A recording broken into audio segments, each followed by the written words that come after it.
I step into my apartment, the cool evening air a welcome relief from the stifling atmosphere at Hamilton Financial. My heels click against the hardwood floors as I make my way to the kitchen, already dreaming of a glass of wine and takeout after the grueling board meeting. That's when I hear them. Voices drifting from my living room, casual and animated, as if they have every right to be there. My hand freezes on the light switch. My sister Olivia's distinctive laugh rings out, followed by Rachel's eager voice chiming in about some resort. Mom's there too, her tone warm and excited in a way I haven't heard in months. I round the corner, my designer bag still clutched in one hand, and find them sprawled across my leather sectional like it's their personal planning committee. Glossy travel brochures litter my coffee table, and Rachel's laptop screen displays what looks like a luxury resort website. Val! Mom brightens when she sees me, but there's something off in her smile. We were just discussing the plans for my 65th. Plans? I set down my bag, a knot forming in my stomach. What plans? Olivia leans forward, her perfectly manicured hands gesturing animatedly. We found the most amazing resort in Cabo, 8 days of pure luxury, spa treatments, private beach access, sunset cruises. Mom's going to love it. My mind floods with memories, each one striking like a physical blow. Last summer's solo trip to Europe, canceled because Rachel needed help with her divorce lawyer's retainer. The director position I turned down because it would mean less flexibility for family emergencies. Christmas after Christmas of covering shared family gifts while my sisters contributed token amounts. The pattern is so clear now, every sacrifice demanded and accepted without question. You have to come to dinner tonight, Mom says, gathering her purse. We need to discuss all the arrangements. Eleanor's making her famous pot roast.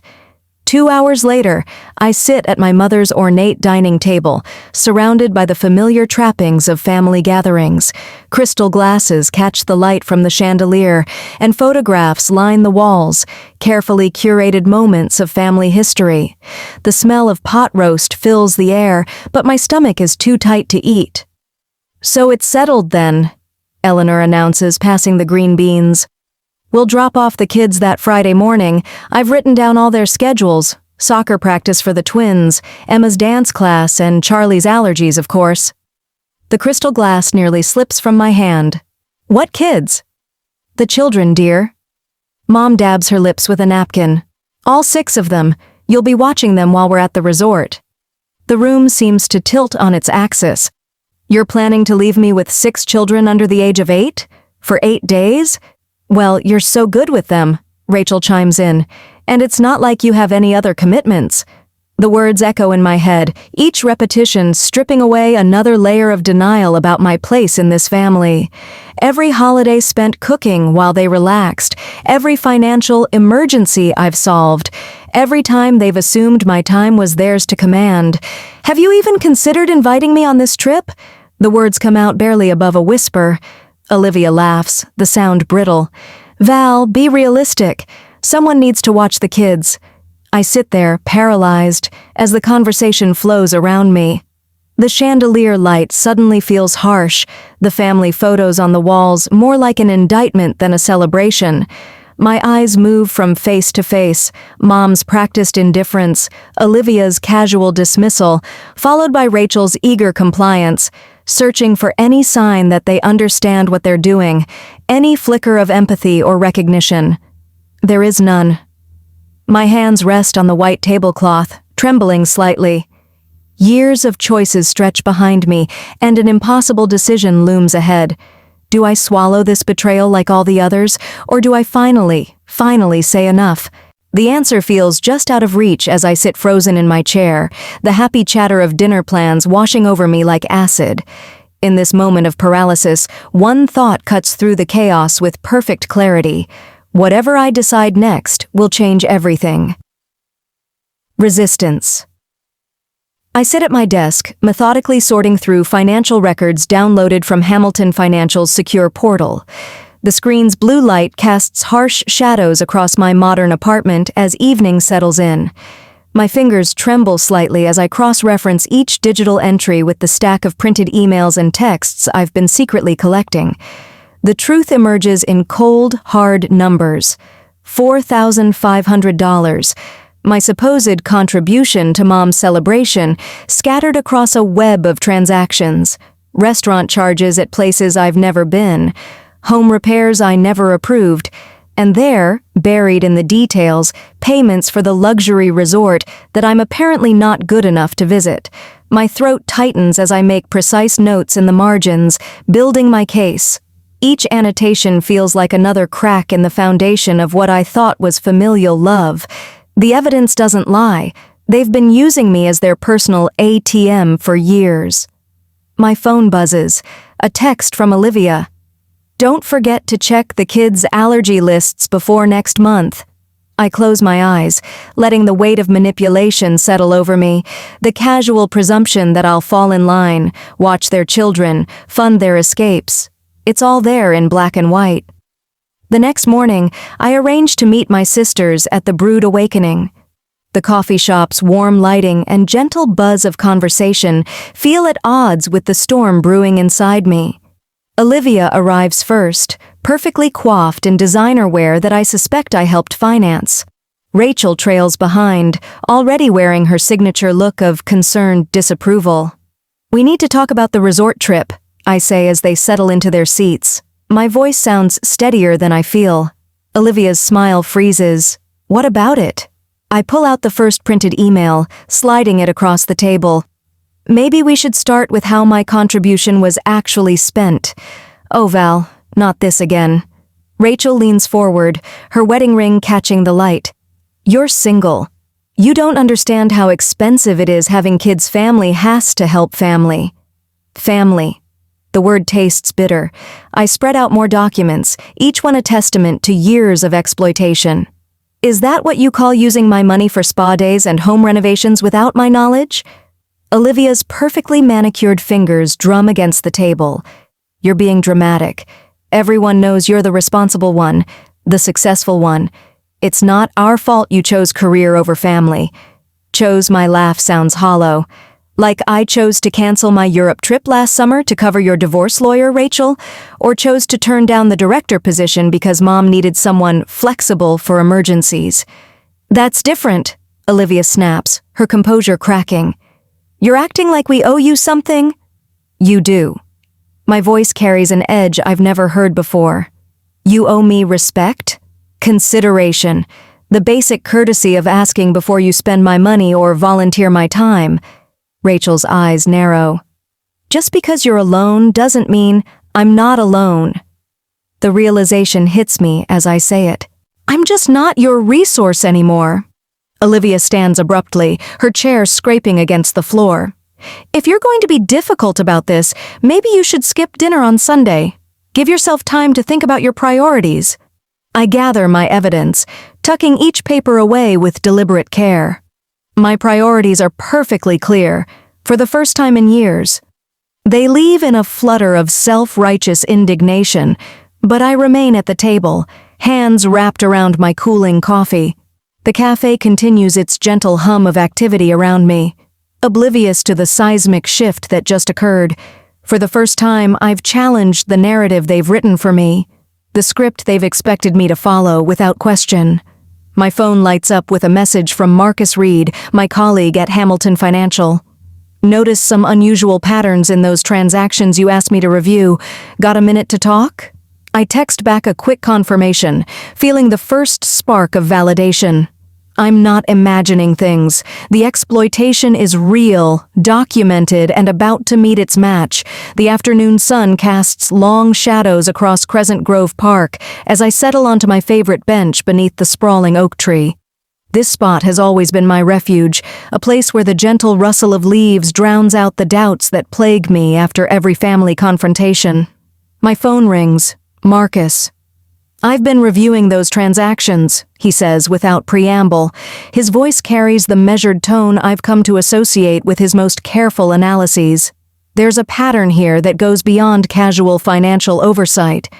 20 minutes later, I'm sliding into a booth at the Urban Nook, spreading my documentation across the worn wooden table.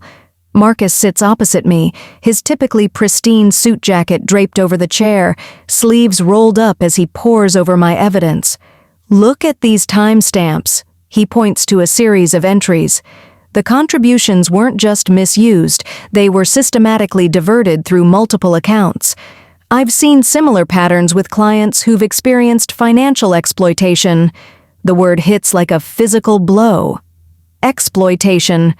I've been dancing around it, cushioning it with softer terms like misunderstanding or family dynamics. But Marcus's clinical assessment strips away the pretense. Back home, I sit cross-legged on my couch, a leather-bound journal open in my lap. Each entry documents another sacrifice. The promotion I declined because Mom needed weekly help with housework. The savings I depleted covering Eleanor's mortgage payment. Christmas after Christmas of maxed-out credit cards because sharing is caring. My chest aches with a familiar tightness as I trace the words with my fingertip. The meticulous record-keeping that I once used to prove my devotion now reads like a ledger of betrayal. Even my closest friends have grown distant, worn down by years of canceled plans and last-minute family emergencies. The silence of my apartment presses in, broken only by the soft tick of the designer clock, another shared expense I somehow ended up covering alone. My reflection in the darkened window looks different somehow. Tired, yes, but also resolute. The woman who documented every sacrifice is finally ready to acknowledge their cost. I return to my home office late that evening, rain pattering against the windows. The vintage desk lamp casts a warm circle of light as I spread out my evidence one final time. Something about Olivia's latest email thread catches my eye, a phrase about additional fund allocation that seems oddly formal for my usually casual sister. My hands steady as I begin to decrypt the careful language, cross-referencing dates and amounts. The pattern emerges slowly at first, then with stunning clarity. This isn't just about babysitting duties or vacation expenses. The emails reveal a calculated scheme to maintain control over family assets, with my resources as the primary target.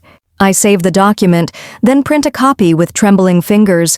The evidence feels heavy in my hands, heavier than paper should be. Perhaps because it carries the weight of revelation. This betrayal runs deeper than I ever imagined, and nothing will ever be the same.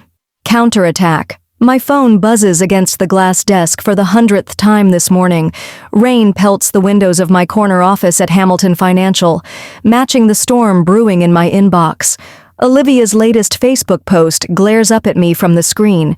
Some people forget everything that's been done for them. When you've sacrificed everything for your family only to be betrayed, toxic people number ungrateful. The timestamp reads 9:03 a.m. She's been at this for hours already, each notification a fresh wound. I scroll through the comments, my throat tightening as distant relatives and family friends pile on with their accusations. Aunt Margaret, who I haven't seen since Christmas 3 years ago, has written a paragraph about family loyalty. Uncle Steve, who needed a loan last summer for his new boat, calls me selfish. A new message pops up in the family group chat, "Forever family." Rachel this time, sharing screenshots of emails I sent last year when I couldn't make it to her son's birthday party.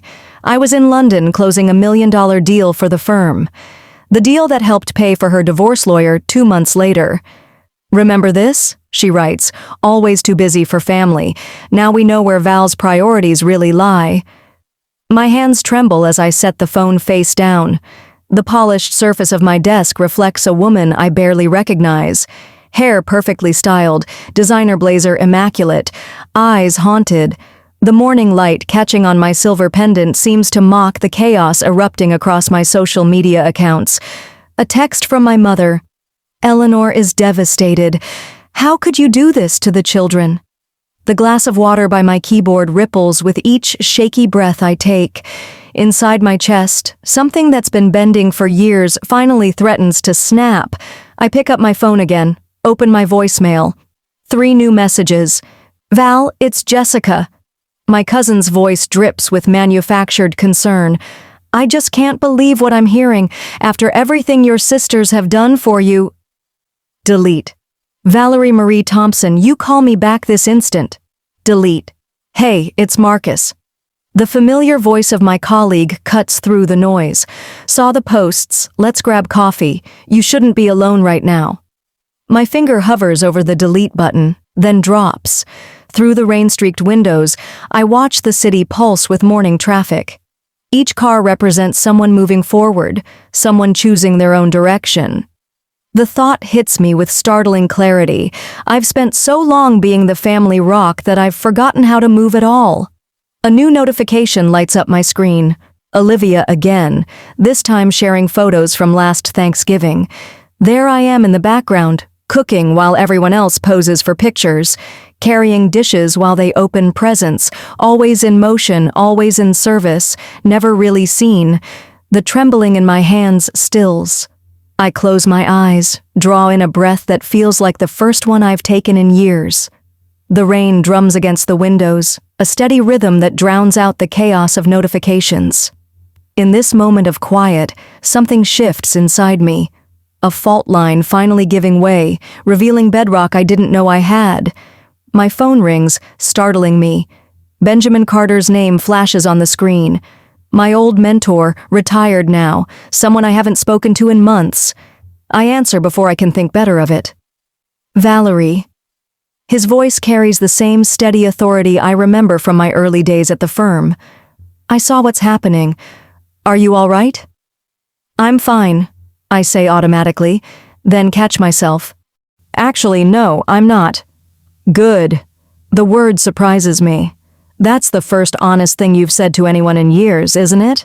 The truth of it hits like a physical blow. I sink into my chair, clutching the phone tighter.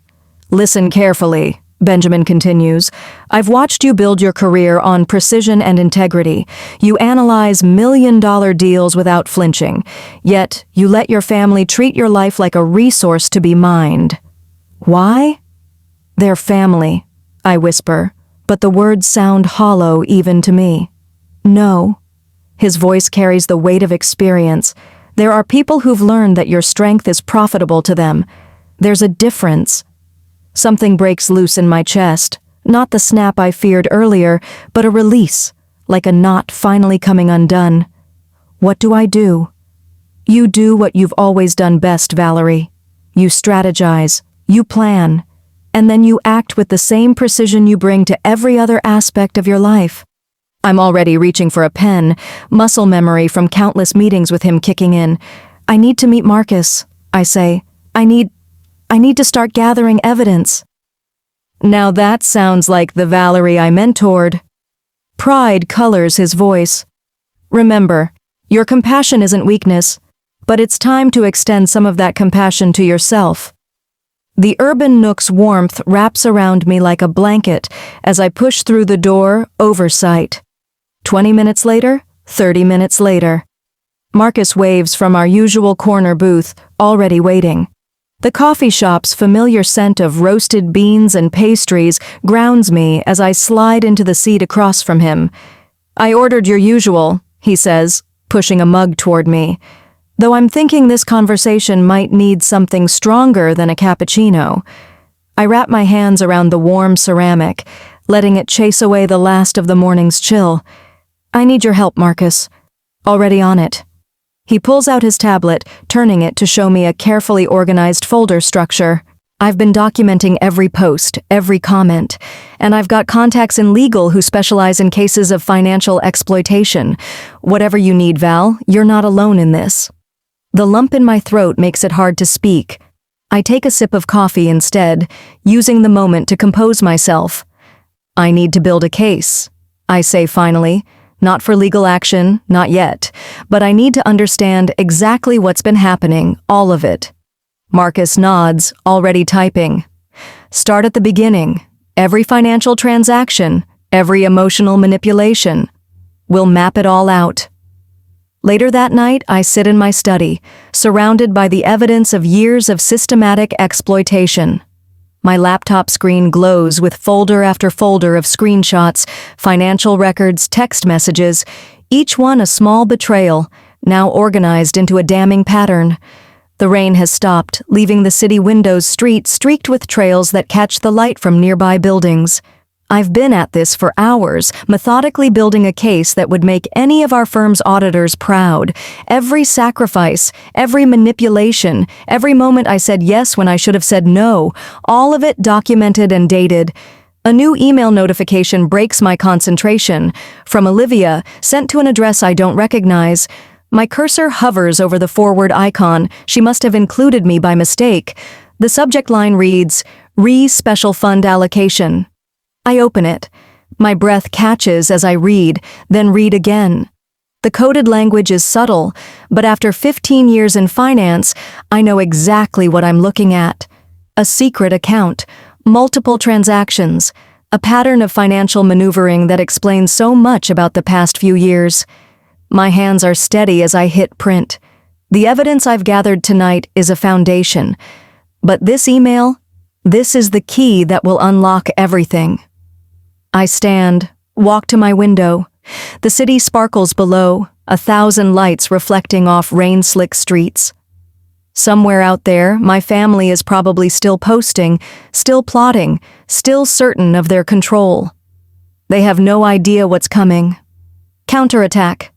The polished interface of Pacific Paradigm Travels fills my laptop screen, their exclusive resort collection a sharp contrast to the oppressive silence of my apartment. My fingers hover over the confirmation button as I review the details one final time. The Royal Hawaiian Hotel, Waikiki Beach, oceanfront suite with private balcony. 8 days of freedom wrapped in luxury, the exact same length as their precious family vacation.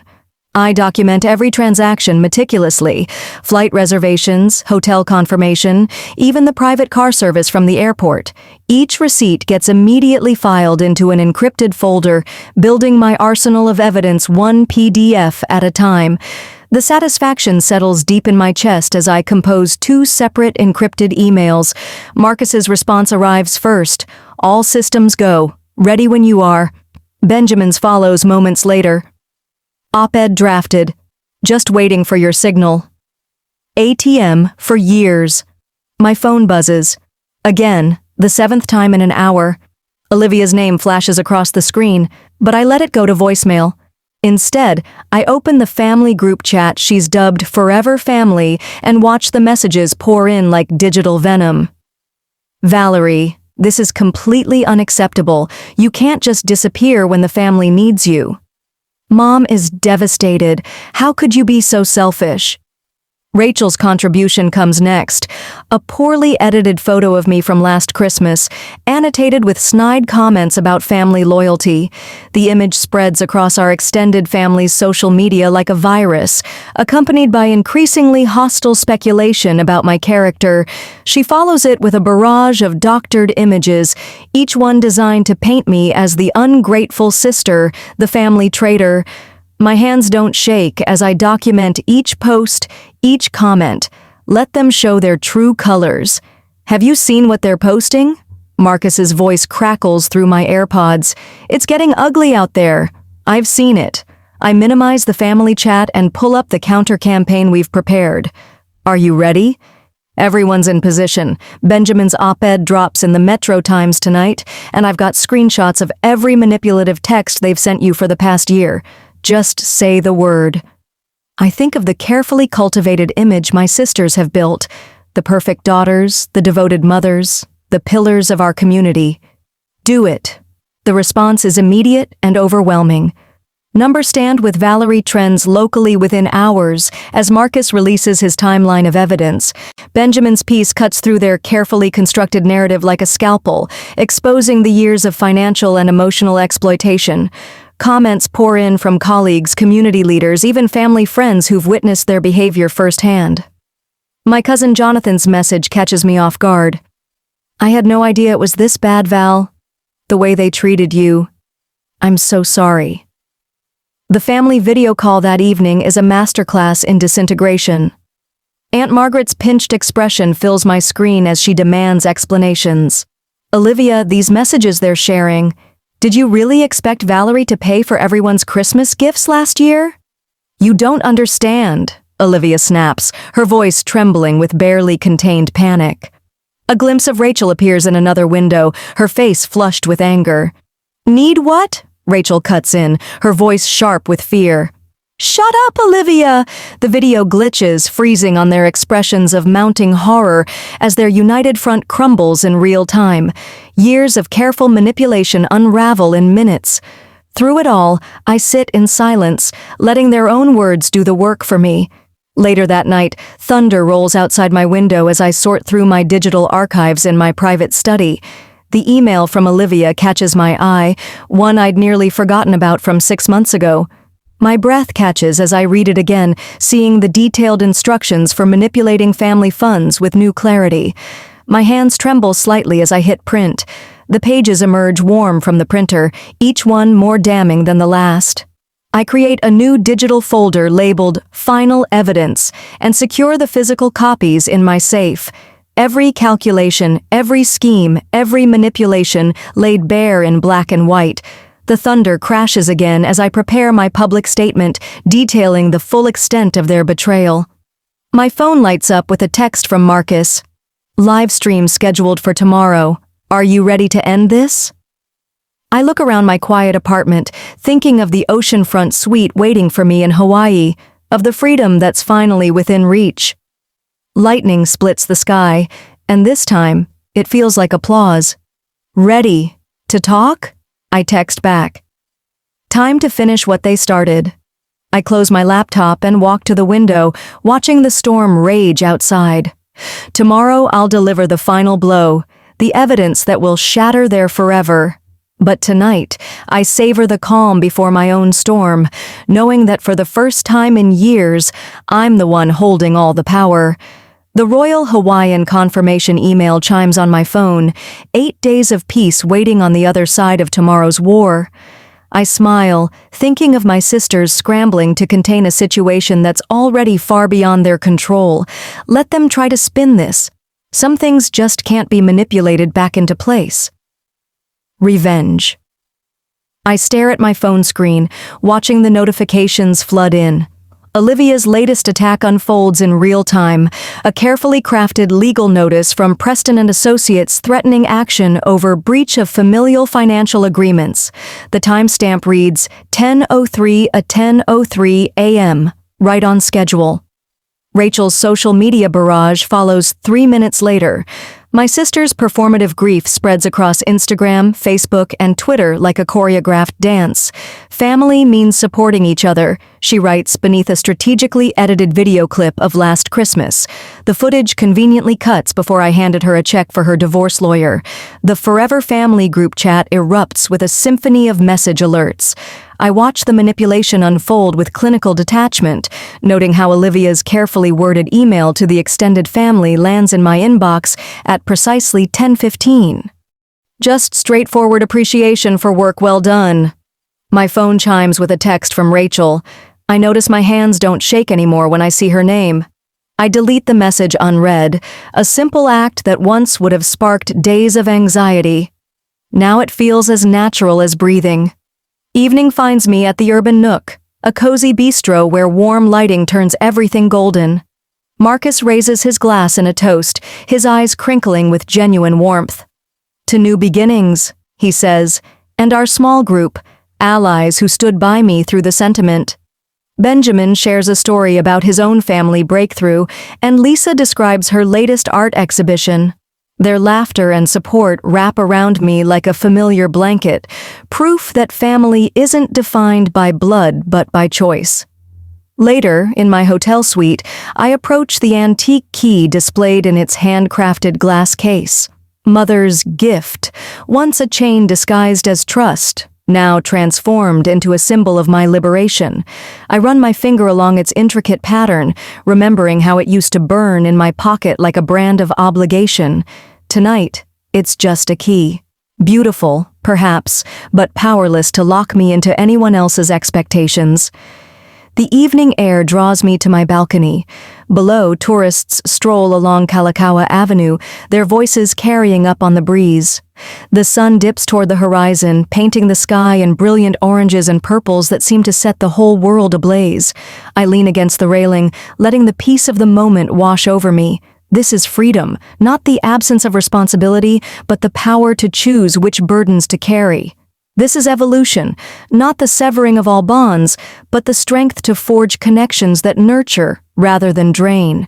As the last light fades from the sky, I smile, knowing tomorrow brings another day of choices that are entirely my own. by mistake. The subject line reads, "Urgent concerning Valerie's recent actions." My home office feels different today. The sleek ergonomic chair that usually cradles me through long workdays now serves as my command center. The wall of windows behind me offers a panoramic view of downtown, but my focus remains fixed on the 3 monitors before me. Marcus Reed's message pops up in my private chat. "Everything's in place. Benjamin's got the financial records ready." I check my watch. 2:45 p.m. In 15 minutes, the Atrium Conference Center's modern glass facade will welcome hundreds of media representatives and community members. My throat tightens, but my hands remain steady as I gather the every manipulative text, every coerced financial contribution, every twisted family narrative meticulously documented, and the drive downtown passes in a blur of steel and glass buildings. When I step into the conference center's lobby, the familiar click of my heels against marble grounds me. The sound echoes differently now, no longer the footsteps of someone rushing to solve another family crisis, but the measured stride of someone about to reclaim their power. "Ready?" Benjamin asks, appearing at my elbow with the presentation drive. I nod, my fingers brushing against the small silver pendant at my neck, a habit I've carried since childhood. But today, it's not a nervous gesture. It's a reminder of every moment that led to this one. The conference room buzzes with anticipation. Camera shutters click rapidly as I take my place at the podium, the weight of the dossier solid and reassuring in my hands. The projector hums to life, and the first screenshot appears on the massive screen behind me. Olivia's threatening email from this morning, timestamp intact. "Good afternoon," I begin, my voice carrying clearly through the room. "Today, I'm here to tell you a story about family, about power, and about truth." The presentation unfolds like a precisely executed chess game. Each piece of evidence lands with devastating impact. Rachel's manipulated social media posts juxtaposed against reality, financial records revealing years of systematic exploitation, the group chat messages that show the calculated nature of their emotional warfare. The audience reaction shifts from professional interest to the oppressive silence as the pattern emerges. In the third row, I spot my mother's closest friend, her hand pressed against her mouth. 2 local news anchors scribble furiously in their notebooks. A business reporter I recognize from the Hamilton Financial Press Circuit is already typing on his laptop. "This morning," I continue, pulling up the legal notice, "my sister attempted to threaten me with legal action. Let's examine exactly what these familial financial agreements entail." The next hour passes in a blur of revelations. Each disclosed document, each played recording, each financial transaction projected on the screen serves as another nail in the coffin of their manipulation. The narrative they've carefully constructed over years crumbles in real time, and I stand in the aftermath, finally able to breathe. When I finish speaking, the room erupts in questions. Reporters call out for clarification, details, reactions, but I'm already gathering my materials, my part in this performance complete. The evidence will speak for itself now. In the elevator down to the parking garage, I check my phone one last time. The forever family chat has fallen silent. My email inbox shows 3 urgent messages from Olivia's law firm, not Preston and Associates this time, but her actual employer. Rachel's social media accounts have gone dark. The next week passes in a whirlwind of legal proceedings. Samantha Brooks, my attorney, systematically dismantles their defenses in court. The financial records Benjamin provided become front-page news. Local business leaders who once smiled politely at my family's galas now publicly denounce their actions. The bank has frozen several accounts pending investigation. They're scrambling, Samantha tells me over coffee, sliding another stack of documents across the table. 3 board members have already reached out to distance themselves from your sister's firm.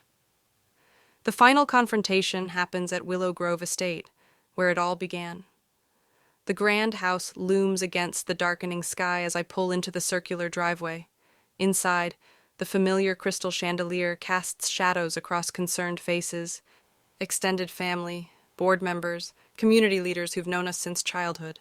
Olivia and Rachel stand near the fireplace, their usual confidence replaced by something harder, more desperate. Mom sits in her favorite armchair, looking smaller than I remember. "You've destroyed this family," Olivia says, but her voice wavers. I meet her gaze steadily. Number, I've exposed what was destroying it all along. The room falls silent as I methodically address each person, each betrayal, each manipulation. Years of financial records spread across the antique coffee table. Aunt Eleanor gasps at the sight of her own signature on a document she never fully read. Uncle James stares at the floor. This ends now, I say, my voice carrying to every corner of the room. The exploitation, the guilt, the endless demands, all of it. Later, I stand alone on the veranda, watching storm clouds gather above the manicured gardens. The sealed envelope in my hand contains one final piece of evidence, proof of financial misappropriations that would shatter what remains of our family's facade. Thunder rumbles in the distance as I trace the envelope's edge with my finger. Behind me, the murmur of voices continues, a Greek chorus of shock, regret, and whispered revelations. But out here, in the gathering storm, I stand at a crossroads. The question isn't whether they'll ever understand what they've done.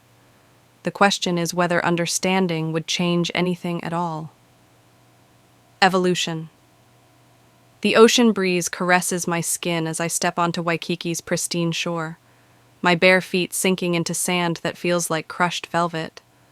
Dawn paints the sky in watercolor strokes of pink and gold, and the rhythmic crash of waves drowns out the last echoes of my family's manipulative voices. This moment, this perfect moment, this perfect peaceful moment belongs to me alone. I adjust my sun hat and settle onto my beach blanket, watching early morning surfers carve through waves that glitter like cut crystal. 3 weeks into my Hawaiian escape, and I still can't quite believe I'm here. The weight that used to press against my chest has lifted, replaced by something lighter, freer. The morning stretches before me like an unopened gift. In 2 hours, I'll head to the Aloha Clay studio where James, my instructor, is teaching me to shape clay into delicate vessels that seem to capture light itself. My latest piece, a bowl with waves etched into its rim, sits in the kiln, waiting to emerge transformed, like me. My phone buzzes. Marcus Reed, my travel consultant, has sent the final itinerary for my upcoming European adventure. Paris in June, then a meandering path through sun-drenched hills. No family emergencies to derail these plans. No guilt-laden phone calls demanding my presence, my money, my soul. The sun climbs higher, and I gather my things, heading back along the shore. A young woman struggles with her beach umbrella, and I pause to help her anchor it in the sand. Her grateful smile triggers a memory. Me at her age, always rushing to solve everyone else's problems, measuring my worth in sacrifices made. I want to tell her what took me years, to that kindness shouldn't require self-erasure instead. I wish her a beautiful morning and continue my walk, my steps light against the dampened sand. Back in my hotel room, I catch my reflection in the mirror and pause. Gone is the tense set of my shoulders, the worried crease between my brows. The woman who stares back at me stands straighter, her gaze clear and unflinching. I think of that paralyzing moment at Mom's dinner table, when the weight of their expectations nearly crushed me. Now their demands feel as insubstantial as foam. The afternoon sun floods my balcony as I settle in with my laptop to review the latest financial reports from Hamilton. Benjamin Carter's email sits in my inbox, a brief note celebrating my team's successful quarter. No manipulation hiding between the lines, no subtle dig about family obligation.